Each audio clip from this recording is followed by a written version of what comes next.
Hello and welcome back to the channel and another of my interview series. Today I'm talking to a young man about the 15-minute cities that all been told we're getting. He's done a deep dive into this and found out some rather interesting and I'm assuming worrying thoughts about this or information. His name is Tony. He's a printer, but for today he is also a data analyst. Tony, welcome to the show. Thank you for joining us. Lovely to have you here. Interesting that you have spent some time going into all of this slightly worrying and concerning thing that we're all worried. Should we be worried about these 15-minute cities? Oh yeah, definitely. Yeah. It's not good. Definitely It's not good. it's not good, right? Okay, because I mean the way that the imagery that you see is it's sort of very much like trying to go back to a 1940s village where you're walking and cycling and everything's all to hand and it's all very nice and everything looks lovely. There's plants and there's people and we all look like that. Are you saying it's not quite like that? Not quite. No. At least in the 1940s, sort of cities and towns, you were allowed to drive around. Right. With these ones, you've got all your LTNs and everything, which means that you can. And then on top of that, you've got sustainability, which underpins the whole lot, which is a lot of the policies are fairly draconian around that. So, and that definitely wasn't 1940s.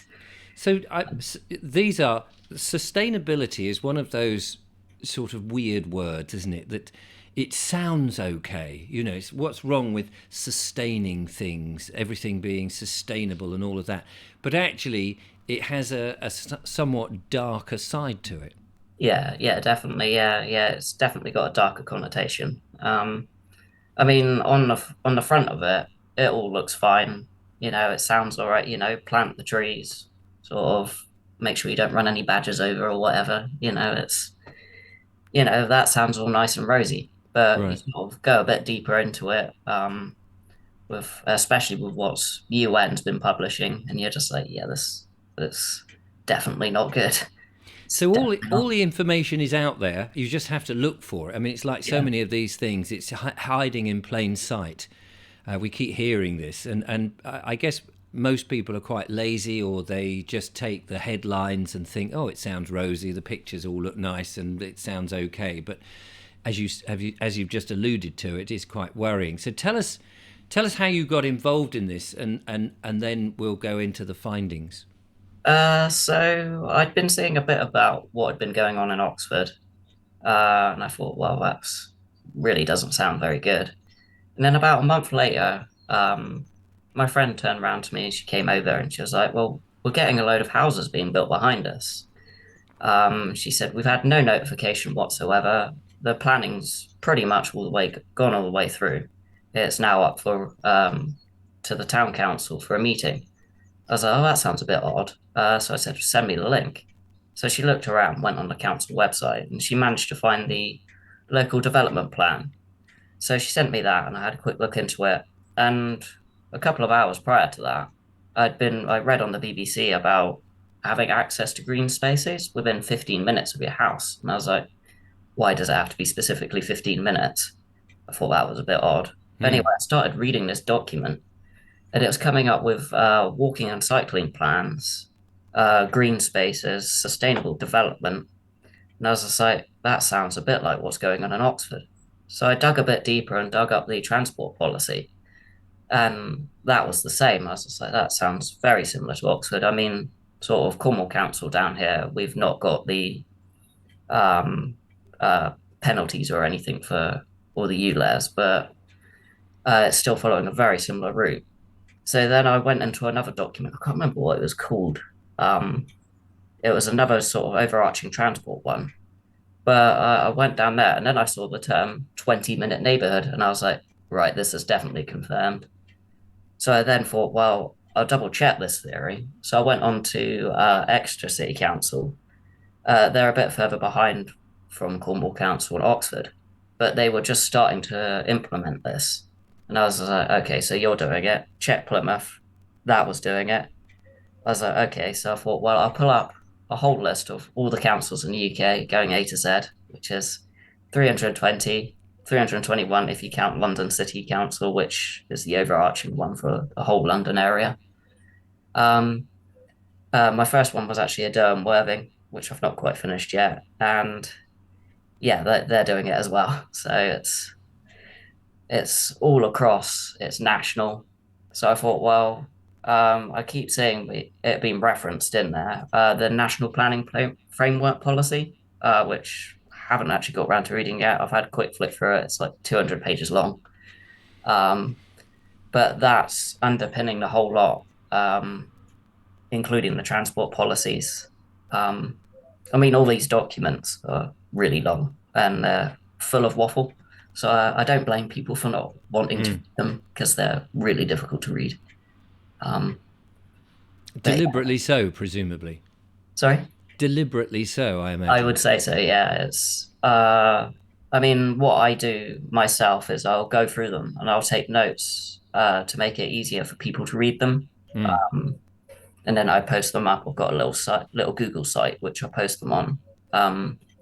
Because yeah, nobody wants to sit there and read 100 pages. It's like you get 100 pages worth. I get about 20 pages worth of notes. So there's a lot of waffle in there. So So, what sort of things are they saying? I mean, we've heard about the fact that net zero wants to get rid of cars as much as it can, and the idea that we're told about these low traffic neighbourhoods is to clean up the air, make it more conducive for people to live. They're not likely to have so many accidents. We've not so many cars on the road. It should all be nice and rosy. yeah, That's the sort of nonsense that they paint to us, not actually taking into consideration of all the different people and all the different types of work that they do and the need for transportation going across these places and how people are supposed to exist and live and carry out their business without their vehicles. So what other things are in there, and what's raised your hackles? so to start off with, you've got the whole thing of development. So everywhere's getting a whole load of new houses, regardless of whether you're rural or urban. A percentage of that, it sort of varies from council to council. I think the minimum is 25% is affordable housing. What they want to do with that is they want to intermix it all in with sort of paid for housing as well. And they want people from all backgrounds sort of living in these houses, which I suppose fair enough. I personally think there'll be a few issues with that because not everyone gets on. So you've got that. You've got energy efficiency. All these new houses have got to be as energy efficient as you can. So you've got to have heat pumps installed, which that's sort of been bouncing around now for a few weeks. I mean, it's been in place since 2018, and heat pumps are really inefficient. Um, there's, they're most inefficient when it's cold, and oddly Just enough, that's just when when you're you need using them. them. Yeah, just when you Yeah, actually need them, they're not yeah, really very good. yeah. You got solar panels. Solar panels. Obviously, they don't work when the sun doesn't shine even. Yeah. So they want those installed on roofs. Most new builds are going to have those incorporated in them, and a lot of refurbishments, they will have those put on as well. And again, solar panels, they're not particularly efficient. They only last 10 years. It takes 15 years to get your money back. So that's not particularly useful. You got sustainable drainage. What is a sustainable drainage? So what I can gather, that's sort of urban drainage, which as long as it doesn't pick up any rubbish or anything, it will just wash straight out. But they sort of time it so it doesn't flood. I mean, I don't know masses about that. That's Right.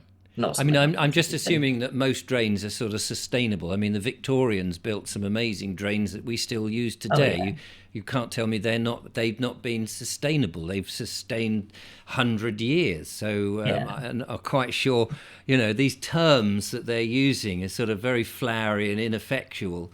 yeah, Sustainable drainage. You'll have sustain. It's like, Why would you build a drain that wasn't very sustainable, that fills Yeah, up and is not, it is not a nonsense, really. yeah. No, they've got the massive sewer, haven't they, coming in London now? Have they? Yeah, 'cause they've got so many people now that it's sort of that capacity. So our lovely Victorian sewers, I suppose they'll be used sort of in combination. Well, Yeah, I suppose if they don't want people to travel, they could use the underground as sewers, yeah, couldn't they? Just get rid of the trains and yeah, then just, use the undergrounds as massive, great big sewers so that yeah, people can't live in them or anything like that, to get away from all the biometrics and all the cameras, which I'm sure you're going to tell me about. yeah, yeah, definitely. Yeah, yeah. They'd probably refer to that as sustainable. So yeah, so we've got that. Then you've got the walking and cycling infrastructure. Um, so with that, so you've got walking and cycling infrastructure plan, which pretty much every council's done now or in the process of doing. A lot of the time, they're done with help from a group called the Sustrans. The, Uh, the, the Sustrans. the Sustrans. So they're a cycling charity Oh, okay. based UK wide. What they do is they lobby the government for walking and cycling infrastructure. Um, they do quite a bit more than that. They actually sort of indoctrinate children as well. So I've been on their website and they've got documentation on 20-minute neighborhoods on there for COP26, which they wanted to teach children during that, which was a bit concerning. And then they've got sustainability and net zero as their current sort of teaching resources. That's quite worrying. And then they've also got something called school streets within that as well, which is they partnered up with someone called Healthy Streets, where they shut the roads off to the school for 30 minutes to an hour, morning and evening, to turn that into a walking cycling zone, which um, isn't particularly useful because you've got houses around there, so nobody can get in or out. So, but in terms, Presumably, fire brigade and ambulance and police would be allowed in, presumably, I've unless not they put seen massive, anything either great big, way. But if they've put in these big planters and things like that in the way, then like they have in Oxford and places like that, then how do you get the emergency services in if your house is on fire? well, yeah, exactly. Yeah, yeah. They refer to them as modal filters. As what, Um, mobile filters? modal filters. No, oh, nodal. Yeah, modal. Yeah, yeah. That's the term that they call them. I just call them ugly plant pots, to be honest, Well, because that's what they are. yeah, pretty much. I mean, yeah. So what they're going to be doing, as well as the modal filters, they'll also be narrowing the roads to put in cycling lanes. And as you know, when you narrow the roads, You have um, congestion. well, yeah, you get more congestion and it's more dangerous as well. You know, you're more Mm. likely to get hit if you're on a bike. You wouldn't Um, want to be on a bike on the roads at the moment because of all the potholes. I mean, the oh amount yeah, of yeah, cyclists that must be cursing the council, let alone the car drivers and van drivers and people working, but just on the basis that if this is a plan for the future, they haven't really. They're not don't seem to be in favour of cyclists at all because they're not mending the roads, and you don't need that deep a pothole before you fall off your bike and potentially break your arm or bash your head. yeah, So the councillors are not really working, it seems, in the favour of those people who may even want net zero and all of this this dystopian lifestyle yeah. that you're painting for us. Well, yeah, exactly. Yeah, yeah. The potholes are a nightmare, especially down there. We have had a massive one up the road. It was about 4 inches deep. Um, Exactly. So a cyclist or a pedestrian crossing the road and not seeing, and if you don't have great vision, or it's dark and it's badly lit or whatever, and you trip on one of those and you go, not even going in front of a bus or a car or a vehicle or anything like that, but you actually fall in front of, say, another cyclist or somebody else, and you knock a little old lady over, it breaks her. yeah, I think the council should get their act together first before they start deciding to invest more and more into these cycling yeah. areas because they haven't even got the roads working for cyclists now. Well, yeah, exactly, exactly. Yeah, they definitely need to sort that out. The other thing is actually an example that just came up with the narrowing of the roads and the introduction of a cycle lane there's a place called Newham in Truro, which is just onto an industrial estate.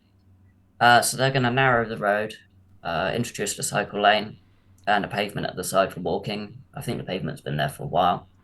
But basically, there's going to be 5 centimeters of space between the edge of the cycling lane and the carriageway. So if you've got a lorry coming over, you're going to get whacked by a mirror. So 5 centimeters. yeah, So hang on a minute. Let me just 1, 2, 3, 4, 5. Okay. In my little estimation,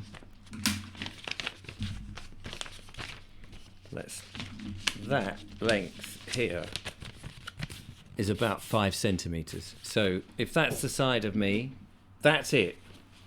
yeah, That's all you've got between you and a dirty great truck or a bus, because yeah. presumably they're still encouraging bus transport. Oh yeah, yeah, that's big. So a Yeah, bus, so I mean, we know they want to get rid of vans and lorries and cars, but between you and a bus and the draft that the bus makes as it passes you, you know, you're on your bike, wibbly wobbly, you've got your shopping because you can't take the car and you're loaded up with your oranges and potatoes and goodness knows what.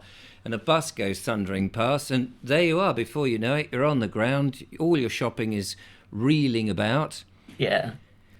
Oh yeah. tripping up other people. I mean, it's just, it's a nightmare. Oh yeah, definitely. Yeah, it's. I mean, Penzance Bid, one of the groups who are opposing this. They sort of had an argument with the council over it. Day before yesterday, the council turned around and went, nope, we're still going ahead with it. I looked at their walking and cycling infrastructure plan. They got a 5 out of 5 for safety. I was like, I don't know who did the audit, but I don't think 5 centimeters is quite enough.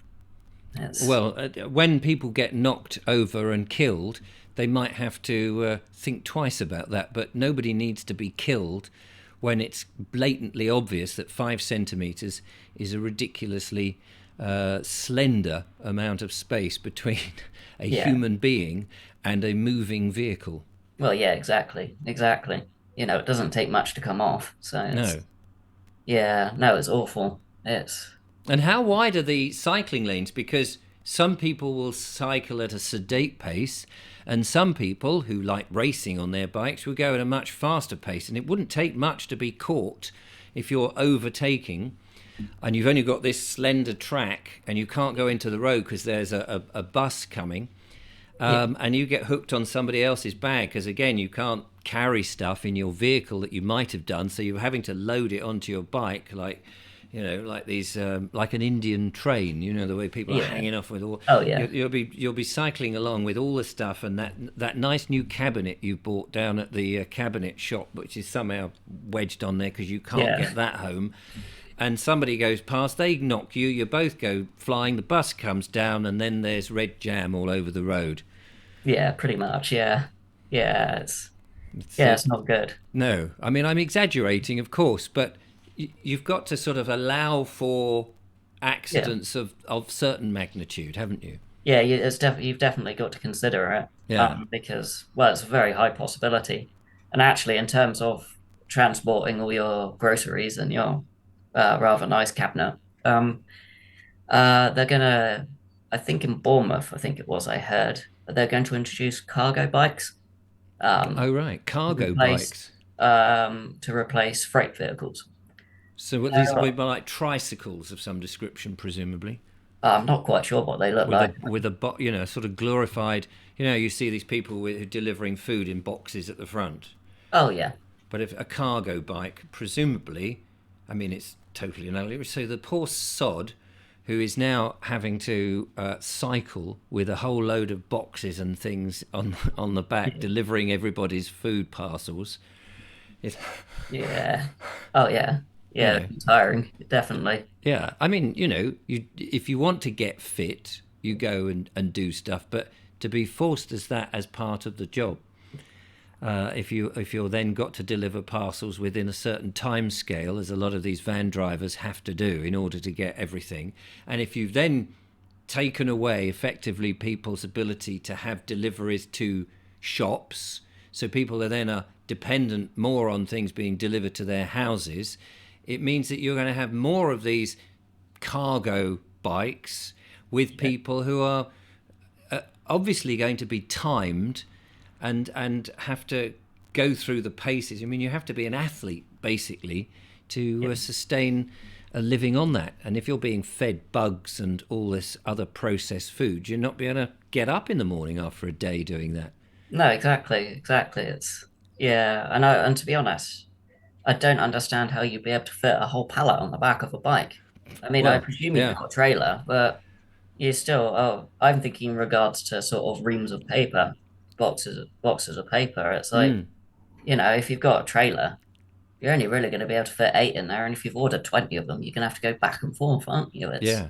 Yeah. I mean, you can't. I mean, even in the old milk float days when you had pints of milk, which was battery operated, there's only so much weight, presumably, that you can get onto one of these. I mean, the batteries are going to be enough before you start damaging or slowing the vehicle down or not having enough electricity or whatever it is yeah, to do this. And I can't see people being able to pedal no. with deliveries to shops on a sensible basis. I mean, this is sort of cloud cuckoo land. Well, yeah, pretty much. I mean, literally everything I've read, I'm just sat there just like, well, this is unfeasible for, Mm. whatever the reason is. It's like it's unfeasible. It's, It's you know, almost as if the councils themselves have sort of said, "Oh, this is it. We're not actually going to examine it. We're not going to see if it's feasible. We're not going to work out if we could physically do this. We're just going to build the infrastructure because we can do that. And then when it doesn't work, go, oh, yeah, oh dear." yeah, pretty much. Yeah. Between them and the government, Yeah. the whole thing is just sheer incompetence. If I'm honest, I So mean, with the walking and cycling infrastructure, it's got to be totally flat. The routes that they take because they want wheelchair users to do it as well. And yeah, and people on electric vehicles, no doubt. yeah, yeah. So otherwise they're going to struggle to get up the hill. I mean, it's bad enough people walking and cycling up the hill, sort Yeah, I of. mean, I've got nothing against people walking if they want to walk and people who Oh like yeah, hill walking and things like that. I do that myself. Haven't done in the last few months, I admit, because it's gone through winter and I've been busy doing this. But now we're in the spring, I want to get back up, climbing over the downs and enjoying yeah, the fresh air and getting into the countryside, not limited to 15-minute cities. Thanks very much. I want to get my exercise away from people in space and all of that everybody enjoys or should have the right to do. yeah, But I don't want to be forced into a job that's part of the job, or that if I'm feeling a bit under the weather and a bit ill, but normally I would just pop in the car down the road to get something and come back. I don't want yeah, to feel that I've got to get on my bike if it's pouring with rain or it's a cold day, and that you've yeah, got to go and walk and cycle.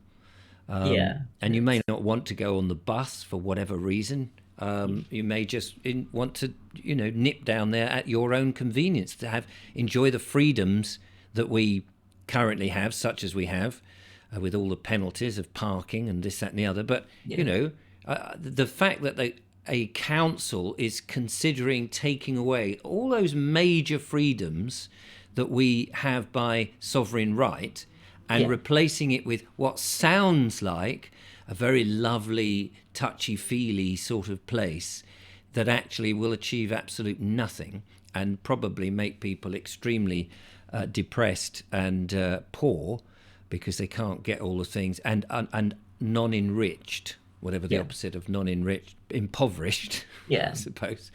What are they thinking? So they think it's going to improve everyone's health and well-being, but I mean, yeah, for a few people who actually want to walk and cycle in whatever the weather, then Isn't fine, that people's own choice though? If But they it should want be, to, yeah. I mean, it's not a divine. Well, it's a right that you can choose your own health. It's not for somebody else to say you must be fit.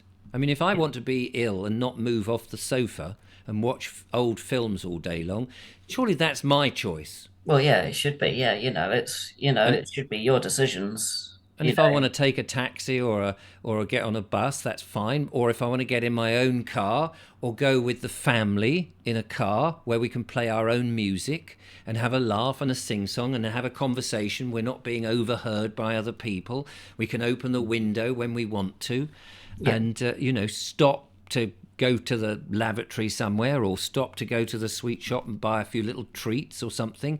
I Yeah. mean, all those little pleasures that make life enriching, if they're taking all of that away and saying, oh, well, you've got to walk, you've got to cycle, how can you have a cohesive conversation with the family in the car, or a bit of a sing-song, if you're all on a tiny little cycle lane and you're worried about the kid at the back or in the middle being hit by a bloody great big bus going past because you've only got 5 inches on your side? Well, yeah, Yes. pretty much. Yeah, Yeah, I mean, it's mad. if people think this is a fantastic way to live, I'd love to hear from them, hear their argument. Yeah, I mean, it's it should be your choice how you travel in. I mean, they're pushing electric cars. I mean, Mm. I don't agree with that either because I don't. The efficiency's not there in an electric vehicle at the moment, and pretty much soon they'll probably want to phase those out fully as well. It's there's already areas of towns and cities you can't go in. But I mean, in terms of walking and cycling, um, they're sort of pushing it from a health perspective. But what they haven't considered is those who have health difficulties already or the elderly. I was talking to an elderly couple up the road the other day and they said, well, we can't cycle. If they take away like our vehicles, they can walk a bit. They're fairly active. They're sort of in their 80s, but they can't cycle. And those with suppression, um, yeah, those who can't travel sort of on buses or whatever, how are they going to get anywhere? Because they're too ill to cycle, It's, too ill to walk, and they can't get on a bus. I mean, if It's people are crazy. not incensed by this, if they can't see through the propaganda and the rhetoric and realize, if you're in your, say, from 60 to 80 and you've got health problems, but you can get in a car and still drive, and you can go and park up by the seafront if you're by the seaside, or you can make that journey, or you go into the countryside somewhere by a lake or wherever it is, and just enjoy a bit of an afternoon whilst you're getting a little bit of sunshine, hearing nature and all that, having some sandwiches and a flask of tea, for goodness sake, with your gingham tablecloth and all of that, and your friend, you're just sitting there and minding your own business and taking your rubbish away home with you, and then going back and then sitting watching an old film or whatever it is, or BBC for heaven's sake, and being told, oh, you've been so naughty, you've been out into the country. I mean, why would anybody want to plan for this? Yeah, And why would they want to implement it and actually have most of their the people in the town, from the council point of view, absolutely angry with them and saying, well, we don't want it. I mean, I don't know why anybody's paying the council tax if this is no. if this is down the road. I don't know why people are paying for, because we're all paying for it, Yeah, yeah, and we're paying for them to build the prison. yeah, I yeah, mean, pretty much. Yeah, it's so what yeah. other ghastly things are in you showed me a file, a thick file for just one. Yeah. Show us that. Show us that on the screen here. Let me do that. There we go. Look at that, ladies and gentlemen. Great big. Then that's just one council, is it? So it's pretty much all my notes. I Right. mean, half of it's one council. So half of that's Adair and Worthing. Um, In Worthing, did you say? yeah. So I've not finished that yet. Where I'm in Worthing. Yeah. So tell me, just as a matter of personal interest, then, what have they got planned for Worthing? Because I So can I can't march. get I will masses up. march up to the council and say, "Oi, stop Uh, this at once, you swines." hang on. Four. I mean, there's Worthing haven't got their development plan out yet. They've put that on hold. So that's where I'll get my vast majority Right. of Okay. Well, information. that's a relief, I suppose, so far. I know Uh, they're doing a cycle. I have heard it where I am. They're doing this cycle lane from right up to where you enter Worthing, pretty much, right the way down to the seafront. And even yeah. that, I know the roads that they're proposing to do it on. And you just think, what? Yeah, And so I'm pretty sure that's in the walking and cycling infrastructure plan, and which is and on the during website. the lockdown, everyone had these cones out where they presumably were experimenting and trying. And it's funny because where they put the cones and it was a complete disaster, that's where they want to put the cycle lane in. Oh, And you think, right. yeah, okay, so you've been monitoring that, see how it went, and actually probably not listen to any motorist or delivery driver or bus driver and thought, actually, this has been disruptive. So, because it went through lockdown, so whilst we were locked down, no, fewer people were on it. But then once we were out, they were still out there, these cones, and you can't help thinking, oh yeah, this has been in the planning for a long time. Oh yeah. The I think your walking and cycling plan that's been in place, I believe, since 2020. I can just double check that one. That should Since be, yeah, so during the pandemic, presumably. I mean, I yeah, just that's kind of feel that somebody who, where is it all this coming from? Why are all the councils doing all of this? I mean, it seems amazing that all the councils, as if they've got together and had a little chinwag and said, here, how can we bugger up the country? Let's see if we can really make a mess. We'll do this and we'll all do it, and we won't ask the people and we won't get consent from anyone. We'll just do it. Where does it come from? so I discovered this the other day. A lot of it's coming from the UN. So I read their what's the document called? It was Is the this part? IPCC synthesis report um, for policymakers, which is their response to climate change and what they want policymakers to do, basically. So, And they've just agreed. They've just gone, do you know what? Our community, we hate it. We hate our community. We're going to do whatever the IPC, whatever it was you called it, yeah, we're just going to do it. We're not going to ask anyone. We're not going to consult anyone. We're not going to have town hall meetings. We're not going to get people in and says, look, there's this IPC thing. They think this is a good way of tackling net zero on the basis that the planet is warming up. What do you think? Do you think the planet is warming up? Should we care about it? If we should care about it, here's a plan. Do you think it's a good plan? Should we change that plan? Should we actually think about what actually the people of the town want? None of that. None of that. no, It's just like, no, this is the plan and you're having it. yeah, pretty much, yeah, pretty much. And because we're signed up to the Paris Agreement, um, I believe we have a degree of obligation to follow through with it. They're actually meeting in June, I think it is, to go through what they've done so far. But this report came out about a month ago, and it's in response because the UN came out and said we need to move net zero forward to 2040 because otherwise we're going to have even more catastrophic warming, basically. So this whole lot's going to be accelerated. Well, I can tell you at the moment. I mean, my roof is melting. Oh It's yeah, it's concrete roof here, and I think I don't know what it is, about 15, 16 degrees centigrade out there, and phew, it's so hot in here at the yeah, moment. And and blimey, last year, I think it was last year, we had 40 degrees for about 6 hours or something somewhere in the country, and yeah. nowhere else on the planet have we had 40 degrees for that period of time, about 6 hours. And my God, there were fires, and England almost disappeared because of Oh that. I yeah, mean, yeah. The it's birds were dropping out the sky. weren't Having a they? They were barbecue. dropping, and the floods were coming. The crust of the earth was separating, and Yep, people were falling down great big ravines, never to be seen again.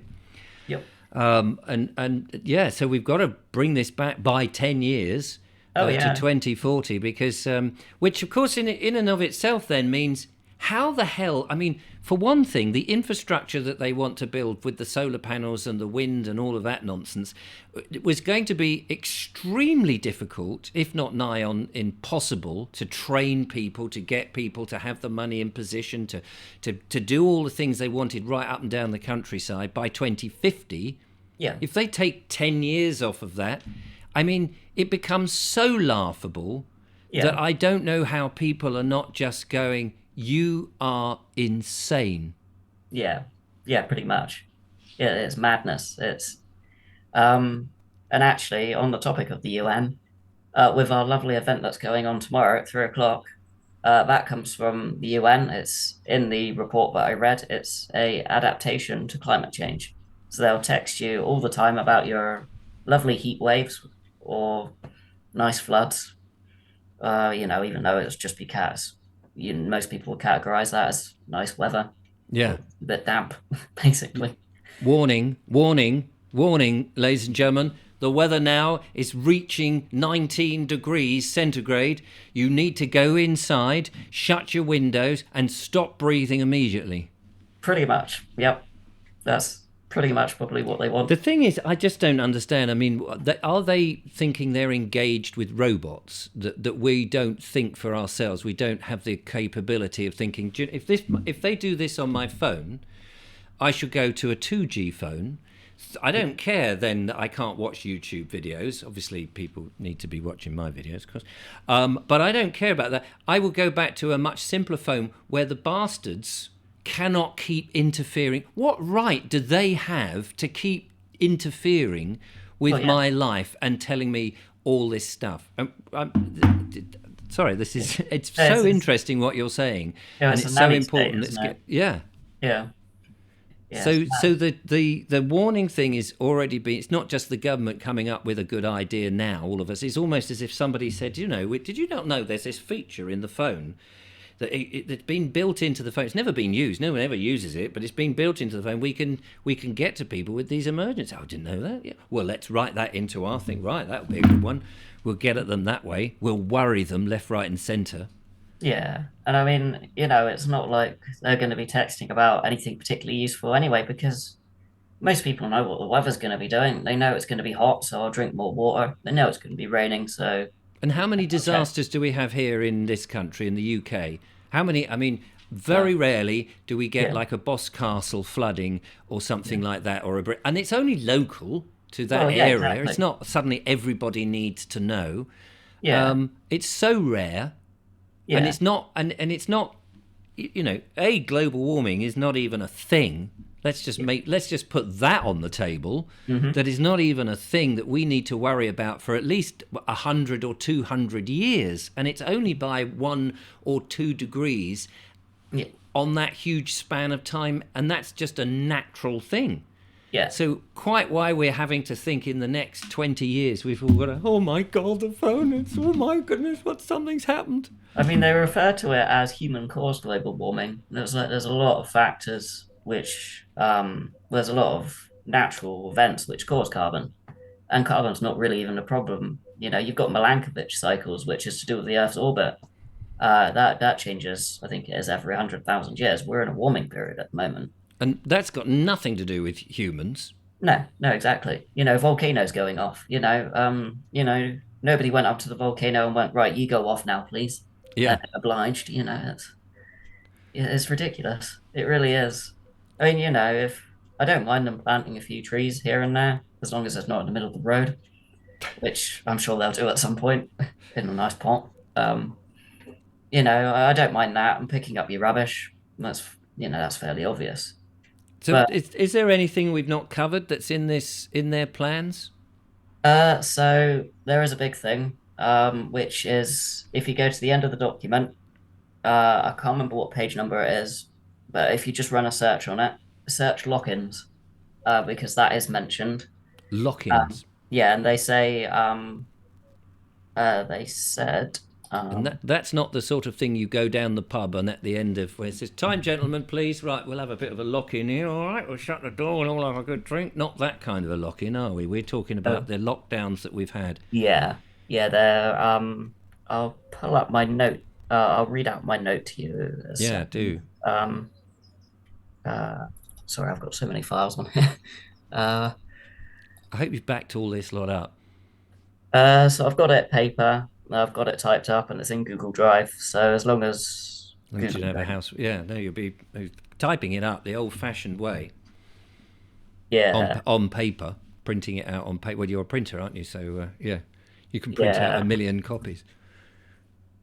High-cost options such as energy and infrastructure are needed to avoid local lock-ins, innovation, and initiate transformational changes. So just read that again, because I was just trying to decipher those words that they use, these mealy-mouthed words. So it's in the part which says scaling up near-term climate actions, which equals high and low-cost options. So high-cost options such as energy and infrastructure, so electrification, are needed to avoid local lock-ins, innovation, and initiate transformational changes. So what does that mean? So In order to avoid the lock-ins, we have to spend a lot of money on all of this stuff. Basically, is that what they're saying? So yeah, pretty much, yeah. if they don't manage to do it, we're all going to get locked in. Yeah, pretty much, the electrification of pretty much everything. And they're Um, not, and they're unlikely to get it done. I mean, we yeah, can see that the amount of work to get in all the houses up to spec for one yeah, thing, to rewire every house so it can take in the electricity, to rewire the whole streets and everything so that you can have cars being charged, presumably, although they don't want to do that because they don't want the cars. yeah, To rely completely dependently on one source of energy, which is yes. going to fail Well, from yeah, time to yeah, time, and then you've got no secondary backup like natural gas or wood burning stoves or paraffin or a yeah, diesel generator or any of these sort of things that we want. So suddenly the power goes off. Oh, power's gone off. My internet's gone off. My yeah. heating's gone off. My lights have gone off. Everything. I can't Everything's charge the gone. car. Can't Yeah, escape. yeah, And so on and so forth. And so in order to make sure we don't end up locked down, they've got to spend that money. They won't probably get round to it. So in other words, well, we'll just have to lock you down for 6 months of the year. But don't worry, drones will come and we'll put the locusts through your letterbox. yeah, pretty much, And, yeah, and you can eat those, you suckers. yeah, yeah. I mean, they go on about sustainable diets, mostly plant-based, through the UN, and it's just like, you know what? I'll eat what I want, thanks. It's like, don't So, take so how old are you, may I ask? 26. 26. So Yeah, you're 26. You're almost under half my age. You've got your whole life ahead of you. yeah, You've obviously lived for 26 years in relative freedom. You've been able to go on holiday or travel around a little bit. yeah. You've seen lots of different places, I imagine, in 26 years. You have a sense of freedom. What does this look like to somebody of your age, in your early 20s, mid 20s, that Uh, your future is being governed yeah. by people that seem to have been unelected, although they were elected, but they're just not doing what they should do? What does this? How do you feel about this? Honestly, it looks like hell. Honestly, It looks awful. I and mean, I don't really want to live in a dystopian future where I've got no freedoms. and No. what do your friends and your other people of your age think about this? So a couple of my friends agree with me. One of them's totally oblivious, and the other one just takes absolutely no interest and sort of is quite happily following along with it. I mean, a couple of them are sort of fairly climate aware, should we call them? They're all on board with the climate change stuff, but they don't like how it's been implemented. So Right. it's a bit of an odd one. So how do they? I mean, is it that they just don't know and they just think, oh, this is good, it's all going to be okay, and yet they have really no concept of what this actually means? I think uh, the ones which are more climate interested, I think they're just not aware of what the sort of government overreach is.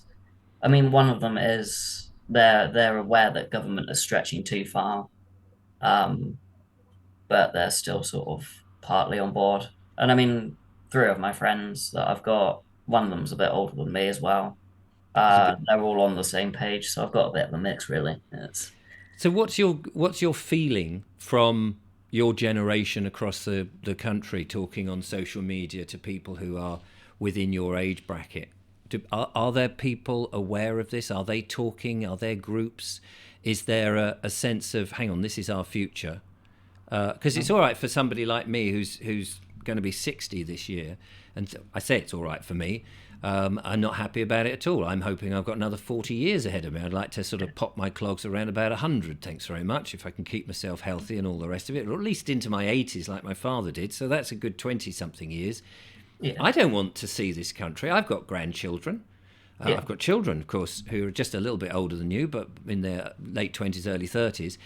They've got their future ahead of them. My grandchildren, of course, and my partner's young children have got their future ahead.